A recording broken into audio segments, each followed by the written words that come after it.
Morning प्यारे विद्यार्थियों, हमारा जो चैप्टर चल रहा है वो चल रहा है लोकतंत्र का। लोकतंत्र की विशेषताओं और गुण के तहत हमने जो विशेषताएं हैं, कुछ विशेषताओं की चर्चा अपने प्रीवियस वीडियो में हम कर चुके हैं और कुछ अन्य महत्वपूर्ण विशेषताएं बची है, उनके बारे में हम विस्तार से अब चर्चा करेंगे, विस्तार से अध्ययन करेंगे। इसी के साथ हम आगे इसके बाद में विशेषताओं के बाद में आते हैं लोकतंत्र के दोष या कमियाँ इनके बारे में जो चर्चा है वो आगामी वीडियो में हम करेंगे। तो सबसे पहले बात यह है कि आज का जो अपने लोकतंत्र के गुण या विशेषताएं हैं, उसका आज का अपना बिंदु कौन सा है, उसके बारे में विस्तार में चर्चा करेंगे, विस्तार से अध्ययन करेंगे। सबसे पहले आती है देशभक्ति की शिक्षा। देशभक्ति की शिक्षा का मतलब होता है कि जैसे संविधान के द्वारा व्यक्ति को विभिन्न प्रकार की स्वतंत्रताएं दी गई हैं, व्यक्ति को विभिन्न प्रकार के अधिकार प्रदान किए गए हैं, इसी प्रकार से देशभक्ति की शिक्षा है वो भी क्या है, व्यक्ति के जीवन से एक महत्वपूर्ण हिस्सा है। यानी व्यक्ति को अपने देश के प्रति किस प्रकार की उसकी जिम्मेदारी है, किस प्रकार के उसके दायित्व हैं, किस प्रकार से वो देश की सेवा कर सकता है, देश की रक्षा कर सकता है, उसके संबंध में हम कुछ विषयों पर प्रमुखतः चर्चा करेंगे। सबसे पहली बात आती है राष्ट्र प्रेम की भावना का विकास। प्रत्येक व्यक्ति को अपने देश से प्यार करना चाहिए, देश के प्रति उसके लगाव की भावना होनी चाहिए, और देश है वो अधिक ग्रोथ कैसे करे, देश का अधिक विकास कैसे होगा, इससे संबंधित है उसको अपने देश के विकास के लिए निरंतर कार्य है वो लगातार करता रहना चाहिए। बात आती है राज्य शासक की संपत्ति नहीं है, यानी राज्य है वो किसी की संपत्ति नहीं है, राज्य पे सभी का समान रूप से अधिकार है, चाहे वो शासक हो चाहे जनता हो। तो ध्यान रखना कि राज्य है वो शासक की संपत्ति नहीं। शासक की संपत्ति यानी जिन प्रतिनिधियों को जनता ने चुना है उन प्रतिनिधियों की संपत्ति है, वो राज्य नहीं है, बल्कि जनता ने उनको वो पद या शासन प्रदान किया है, तो उनका दायित्व बनता है कि वो जनता के प्रति अपने कर्तव्यों का, अपने दायित्वों का निर्वहन करें, और किसी प्रकार से भी क्या है कि जनताओं को असुविधाओं का या किसी प्रकार की समस्याओं का सामना है वो जनता को नहीं हो, क्योंकि राज्य है वो शासक की संपत्ति यानी उसकी मूलभूत उसकी संपत्ति नहीं है। बात आती है जनता में प्रेम व देशभक्ति की भावना का विकास करना। देश की जो जनता है उसमें प्रमुख रूप से क्या है कि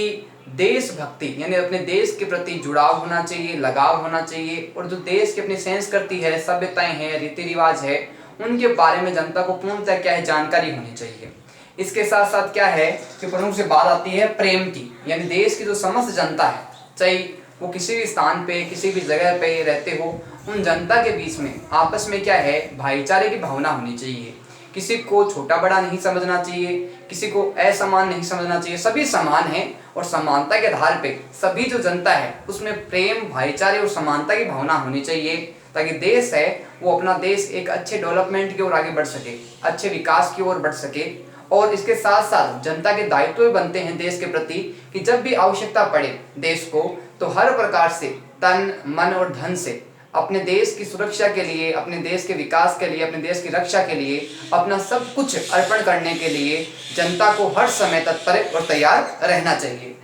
बात आती है शासन है जनता की संपत्ति। शासन है वो प्रमुख रूप से किसकी संपत्ति है, जनता की संपत्ति है, क्योंकि जनता ने क्या है शासन को जिम्मेदारी दी है कि वो समस्त व्यवस्थाएं हैं वो बनाए रखे, और किसी प्रकार की असमानताएं हैं या जो प्रमुख समस्याएं हैं उनको उत्पन्न नहीं होने दे, और किसी प्रकार की समस्याएं या जो भेदभाव उत्पन्न होता है तो सरकार के द्वारा प्रमुख रूप से जिम्मेदारी बनती है कि उसके असमानता को और भेदभाव को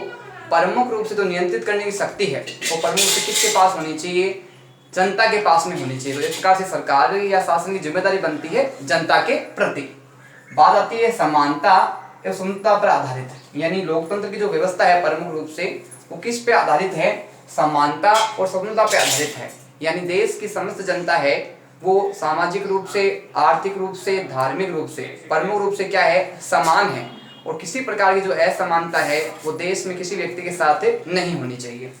बात आती है व्यक्ति की स्वतंत्रता व समानता को महत्व है। व्यक्ति के ऊपर सरकार के द्वारा या राज्य के द्वारा किसी प्रकार का प्रतिबंध नहीं लगाना चाहिए, क्योंकि व्यक्ति को जितनी अधिक स्वतंत्रता प्रदान की जाएगी उतना ही अधिक व्यक्ति क्या है कि अपना विकास कर पाएगा, और जितने अधिक उस पर नियंत्रण लगा दिए जाएंगे वो अपने व्यक्तित्व को पूर्णतः क्या प्रस्तुत नहीं कर पाएगा, और अपने जीवन में क्या है कि डेवलपमेंट या विकास नहीं कर पाएगा।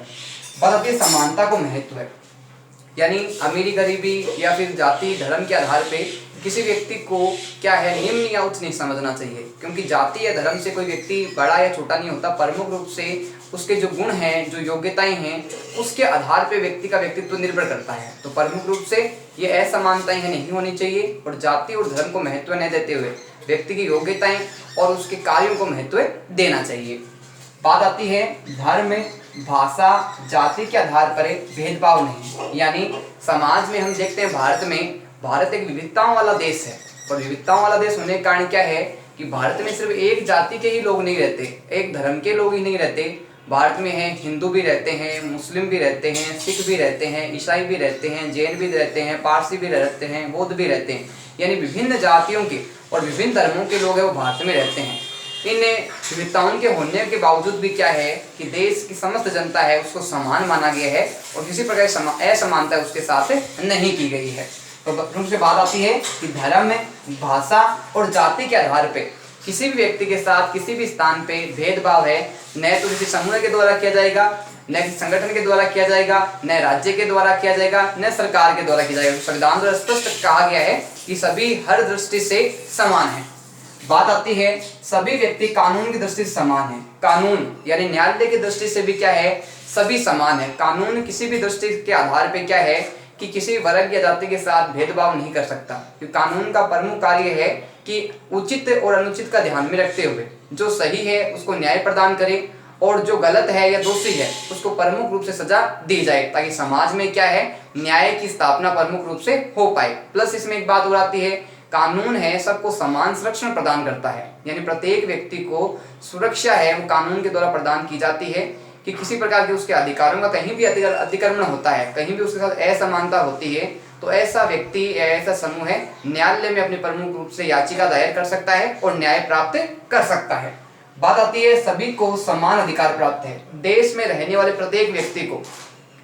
संविधान के द्वारा समान अधिकार प्रदान किए गए हैं। हमने बात की थी कि जो ये अधिकार है ये संविधान के भाग 3 में सम्मिलित किए गए हैं। अधिकारों को संविधान कौन से भाग में सम्मिलित किया गया है, संविधान के भाग 3 में सम्मिलित किया गया है। और जो ये 6 अधिकार है, चाहे वो स्वतंत्रता का हो, चाहे समानता का हो, शोषण के विरुद्ध हो, धार्मिक स्वतंत्रता का हो, चाहे वो संस्कृति और शिक्षा का हो, संवैधानिक उपचारों का अधिकार हो, ये समस्त अधिकार समस्त व्यक्तियों को संविधान के द्वारा समान रूप से प्रदान किए गए हैं और इनकी रक्षा का दायित्व है प्रमुख रूप से न्यायालय का बनता है और न्यायालय इन रक्षा करने के लिए पूर्ण रूप से जिम्मेदार है। बात आती है विश्व शांति का समर्थक। भारत की विचारधारा प्रारंभ से ही ये रही है कि विश्व शांति का समर्थक रहा है, यानी किसी प्रकार की हिंसा में, किसी प्रकार के आंदोलन में, किसी प्रकार के संघर्ष में भारत है वो सम्मिलित नहीं होना चाहता। भारत चाहता है कि विश्व में शांति बनी रहे, एक देश है वो दूसरे देश के साथ उसके संबंध हो वो बहुत ही अच्छे और प्रगाढ़ हो या मजबूत होने चाहिए, ताकि किसी प्रकार की भी आवश्यकता एक देश से दूसरे देश को पड़ती है तो वो अपनी आवश्यकताओं को आसानी से पूर्ति कर सके। लेकिन अगर दो देशों के संबंध अगर अच्छे नहीं होंगे, दोनों में मनमुटाव होंगे, दोनों एक दूसरे को क्या है कि लड़ाई झगड़े के लिए आक्रोशित करेंगे तो प्रमुख रूप से क्या है उनकी आवश्यकताएं पूर्ति नहीं हो पाएगी और ये आपस में क्या है कि आंदोलन में उलझे रहेंगे, लड़ाई झगड़े में उलझे रहेंगे। तो यहाँ आवश्यकता है प्रमुख रूप से कि विश्व शांति का समर्थन जो भारत कर रहा है तो अन्य देशों को भी क्या है प्रमुख रूप से विश्व शांति का समर्थन है वो करना चाहिए। बात आती है विश्व शांति एवं सहयोग में विश्वास। भारत की हमेशा एक ही धारणा रही है, एक ही विचारधारा रही है कि भारत चाहता है कि विश्व में शांति रहे, यानी विश्व में शांति के साथ भारत आगे बढ़ना चाहता है। असमानता और जो अन्याय किसी प्रकार का भी किया जाता है किसी भी देश के साथ में तो प्रमुख रूप से भारत है उसका समर्थन नहीं करता। दूसरी बात आती है सहयोग में विश्वास, यानी एक देश है वो आगे कब बढ़ पाएगा जब दूसरा उसका पड़ोसी देश है जब उसका सहयोग करे, जिन आवश्यकताओं की पूर्ति वो स्वयं देश नहीं कर सकता वो दूसरे देश के द्वारा उसकी आवश्यकता की पूर्ति कराई जाए और उस देश को जिस वस्तुओं की जिस सामान की आवश्यकता है वो प्रमुख रूप से उसको प्रदान करके उसकी आवश्यकताओं की पूर्ति की जाए। लोकतंत्र में युद्ध का महत्व नहीं। लोकतंत्र एक ऐसी शासन व्यवस्था है जहां पे प्रमुख रूप से युद्ध को महत्व नहीं दिया जाता। हम देख चुके हैं जो प्रथम युद्ध हुआ था अपना, प्रथम के बाद में द्वितीय विश्व युद्ध हुआ, इसके परिणाम क्या रहे हैं। इस परिणाम देखने को मिलते हैं कि जन के साथ साथ क्या है धन हानि भी हुई और इस जन और धन हानि से बहुत अधिक समय के बाद में क्या है कि देश उभर पाया। तो आवश्यकता ये है कि किसी प्रकार का युद्ध है वो नहीं होना चाहिए, और प्रमुख रूप से क्या है कि लोकतंत्र है वो युद्ध के विरुद्ध है पूर्णतः। आगे बात करते हैं हमें कि विश्व शांति में भारत की भूमिका है वो किस प्रकार से रहती है। बात आती है शांति में पूर्ण रूप से विश्वास। भारत है वो प्रमुख रूप से क्या है, शांति में विश्वास करता है। भारत जहाँ तक संभव हो किसी के साथ अगर युद्ध की स्थिति उत्पन्न हो जाती है तो भारत का प्रथम प्रयास ये रहता है कि शांतिपूर्ण तरीके से क्या है उस युद्ध का समाधान निकाल लिया जाए, यानी जिस वजह से युद्ध की स्थिति उत्पन्न हुई है उस पर चर्चा की जाए और उसका समाधान निकाल के युद्ध से बचने का प्रयास है वो प्रमुख रूप से भारत के द्वारा किया जाता है। बात आती है विवादों का बातचीत से समाधान। प्रमुख रूप से जो समस्याएं हैं वो प्रमुख रूप से विभिन्न विषय को लेके होती है। अगर उस विषयों पे, उन विवादों पे अगर समाधान निकाल लिया जाए तो प्रमुख रूप से क्या है कि जो अशांति की स्थिति है, जो असुरक्षा की स्थिति है उस पर नियंत्रण पा लिया जाएगा और प्रमुख रूप से क्या है विश्व में शांति की स्थापना की जाएगी। बात आती है अंतर्राष्ट्रीय कानून का महत्व है। हम देखते हैं अपने देश में कानून व्यवस्थाएं बनी हुई है, वो कानून व्यवस्थाएं अपने देश के अंतर्गत प्रमुखता कार्य करती है। लेकिन हम बात करें विश्व के कानून की, तो विश्व में जो कानून है यानी अंतर्राष्ट्रीय कानून है उन कानूनों का सभी देशों के द्वारा पालन करना, और जिस देश के द्वारा अगर अंतर्राष्ट्रीय कानून का उल्लंघन किया जाता है उस देश के खिलाफ उचित रूप से कार्रवाई की जाए ताकि दूसरे देश भी है वो भी अंतर्राष्ट्रीय कानून का उल्लंघन नहीं करे, और अंतर्राष्ट्रीय कानून है वो सभी देशों के लिए समान रूप से लागू होते हैं। तो एक बात यहाँ स्पष्ट है कि भारत विश्व शांति का समर्थक रहा है। भारत है वो प्रमुख रूप से क्या है कि किसी भी दूसरे देश में के मामलों में हस्तक्षेप नहीं करता और प्रमुख रूप से क्या है कि शांति में विश्वास रखता है और युद्ध को प्रमुख रूप से बातचीत के माध्यम से, बैठक के माध्यम से प्रमुख रूप से समाधान निकालने का प्रयास करता है। बात आती है नागरिक स्वतंत्रताएं। भारतीय संविधान के द्वारा नागरिकों को विभिन्न स्वतंत्रताएं प्रदान की गई है ताकि व्यक्ति है वो पूर्ण रूप से क्या है कि विभिन्न क्षेत्रों में अपनी परस्पर सहभागिता है वो निभा सके, अपने दायित्व है उनको पूर्ण कर सके, और इसके साथ साथ क्या है कि व्यक्ति अपनी स्वतंत्रताओं का उचित उपयोग करे और दूसरे व्यक्ति स्वतंत्रताओं का उल्लंघन करने का प्रयास है वो व्यक्ति के द्वारा नहीं किया जाना चाहिए। बात आती है नागरिकों के मौलिक अधिकारों की रक्षा करना। संविधान का और न्यायालय का प्रमुख कार्य ये बनता है कि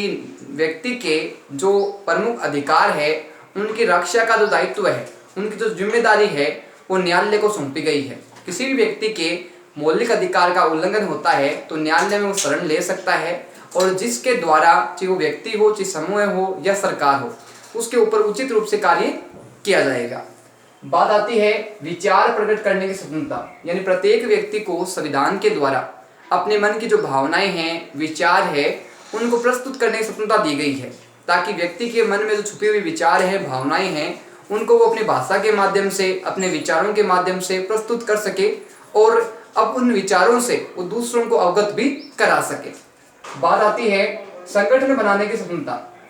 प्रत्येक व्यक्ति को उसमें जो योग्यता है, क्षमता है, वो अपने जाति के आधार पे, अपने धर्म के आधार पे प्रमुख रूप से क्या है कि विभिन्न प्रकार के संगठन हैं उनकी स्थापना कर सकता है। विभिन्न प्रकार के जो समुदाय हैं उनकी स्थापना कर सकता है। व्यक्ति अपनी जाति और धर्म के आधार पर भी क्या है संगठन का निर्माण कर सकता है, समुदाय का निर्माण कर सकता है। सरकार के द्वारा किसी प्रकार का प्रतिबंध है उसके समुदाय या संगठन पे नहीं लगाया जाएगा, लेकिन वो समुदाय और संगठन जो बना रहा है उसके माध्यम से किसी दूसरे धर्म में या दूसरे संगठन को किसी प्रकार का क्या है कि नुकसान नहीं पहुंचना चाहिए, दूसरे के कार्यों में किसी प्रकार का हस्तक्षेप उत्पन्न नहीं होना चाहिए।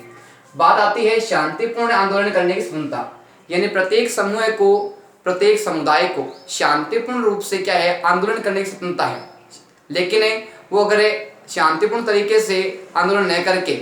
अशांतिपूर्ण तरीके से आंदोलन करते हैं, हथियारों के साथ